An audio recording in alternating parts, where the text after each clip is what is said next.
आपला आवाज कोकण 24 तास। रत्नागिरी नगरपालिकेची मासिक सभा नगराध्यक्षा शिल्पाताई सुर्वे यांच्या अध्यक्षतेखाली गरमागरम वातावरणात पार पडली।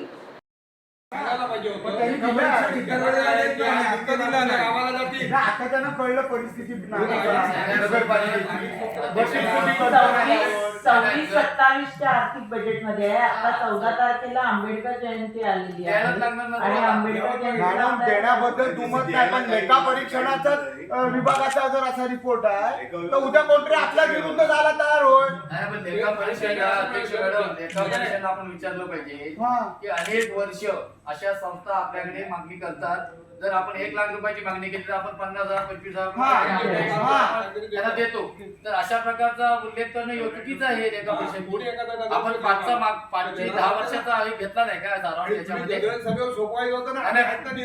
कारकिर्दीमध्ये 3 वर्ष प्रशासकाला म्हणून तुम्हाला सगळं समजलं काय?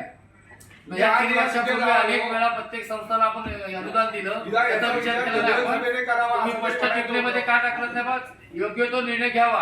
आपली ही परिस्थिती नाही, ही परिस्थिती तुम्हाला आज समजली। हे ना दुसऱ्याच्या खांद्यावर बंदुका ठेवायची सवय झाली आहे आता। इतर गोष्टी तुम्हाला परिस्थिती समजली नाही का? तेव्हा अहवाल का दिलात नाही? अहवाल बदलून घ्या, बदलून घ्या ना। तुम्ही किती महिने झाले तुम्हाला इथे येऊन? तिसरं वर्ष 3 वर्षापूर्वी जेव्हा 21-22 ला असं अनुदान देण्यात आलेलं नाही, तेव्हा काय परिस्थिती मोठी नगर परिषदेची कोट्यांनी रुपये प्रॉफिट मध्ये होती। हो, दरवर्षी जाणारे तरी अनुदान तुम्हाला माहिती आहे। रत्नागिरी नगरपालिकेवर भाजप सेना युतीची सत्ता असतानाही या सभेत अगदी कमी प्रमाणात असलेले विरोधक मात्र काही प्रमाणात शांत असतात, परंतु सत्तारूढ पक्षाचेच नगरसेवक मात्र विविध विषयांवर आक्रमक होत असल्याचं दिसून आले आहे। माझ्या इथे जे लक्ष्मी चौक आहे तिथे मी केव्हाही त्यांना बघितलं नाही। कुठच्या वेळेत येतात, काय त्यांची काय वेळ ठरलेली आहे का, मला पण कल्पना द्यावी, कारण मी तिथे नगरसेविका आहे।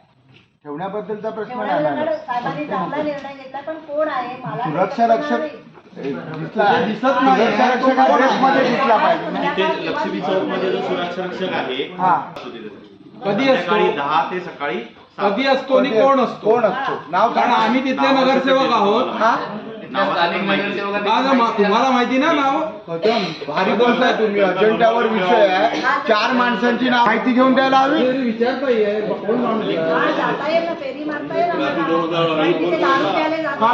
माणूस कोण आहे तो? ते माहिती घेऊन नाव देणार आहे। मग आपल्याला थांबायला हवं, काय माहिती? नाव आणि त्या विषयात नाव साहेबांचं कामालाच आहे की नाही? वर्ष झाले। त्याचं मानधन कोण करतो? तुमचा तुम्हाला माहिती आहे तर तुम्हाला कर्मचारी माहिती नाही? कर्मचाऱ्याची वजन करता आपण कॉन्ट्रॅक्टरचा माणूस देता ना,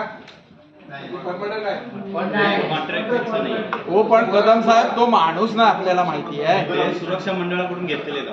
अहो, कोणाकडनं घ्या? किंवा नासाकडनं घ्या।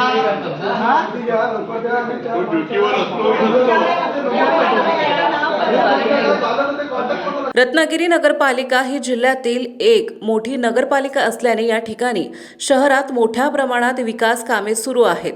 गेली 5 ते 6 वर्ष या ठिकाणी प्रशासकीय कारभार होता, परंतु आता लोकशाही मार्गाने नगरपालिकेवर भाजप सेना युतीची सत्ता आली असल्याने नगरसेवक आपापल्या भागातील विकास कामे मार्गी लावण्यासाठी आक्रमक होत असल्याचं दिसून आले आहे।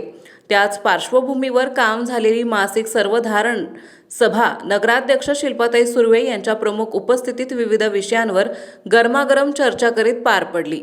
पिशव्यांचा वापर आपण केला पाहिजे। त्याचबरोबर अनेक ठिकाणी सार्वजनिक ठिकाणी जो कचरा टाकला जातो, कचरा टाकताय तर त्याच्यावर दंडात्मक कारवाई करून आपल्याला त्या ठिकाणची स्वच्छता राखणं गरजेचं आहे। आजच्या या दिनी आपण करूया। 4 कोटी रुपये साहेबांनी मॅडम दिले तरी शाळेचं काम बंद आहे। सध्या कॉन्ट्रॅक्टरला आपण बोलवून घेऊया आणि ते काम लवकरात लवकर मॅडम 200 वरनं 101 असा पटसंख्या व्हायला लागली आहे त्या शाळेमध्ये। 2 नंबर शाळा खरंच सुरू होणं गरजेचे आहे। 500-600 मुलं तिथं अभ्यास शिकायला येत होती। नाही, माझं आमचं ह्या अगदी हे सांगतो की हा विरोध नाही, पण हे चुकीचं काहीतरी वाटतंय याचं ऐकायला आणि सगळ्यांना समजतंय. विषय क्रमांक 66 रत्नागिरी नगर परिषदेकडील विविध विकास कामांच्या अंदाजपत्रकांना मंजुरी देण्याबाबत.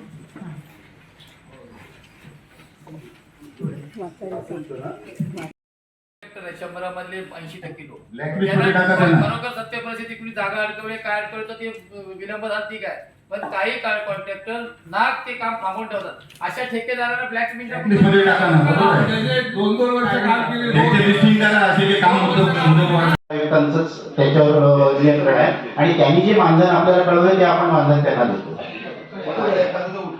आपला हा मागता इतर मागता तसा हा मागता नाही.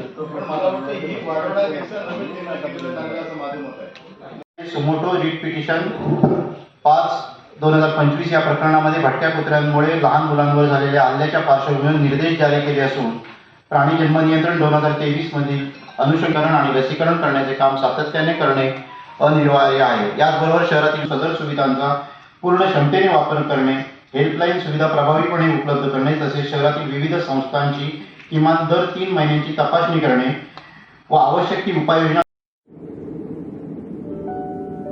समुंदर की गोद में पला है तू,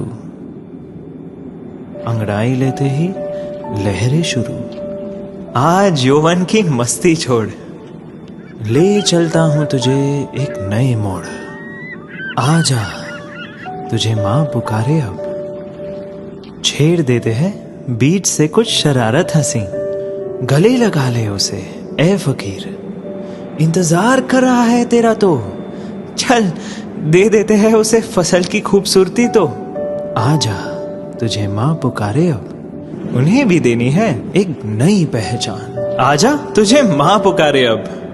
फिनोलेक्स पाइप्स पहुंचाए पानी को अपनी माँ के पास। महाराष्ट्रातील तसेच कोकणातील महत्त्वाच्या बातम्या पाहण्यासाठी कोकण 24 तास न्यूज चॅनलला यूट्यूबवर सबस्क्राईब करा आणि बेल आयकॉन प्रेस करा.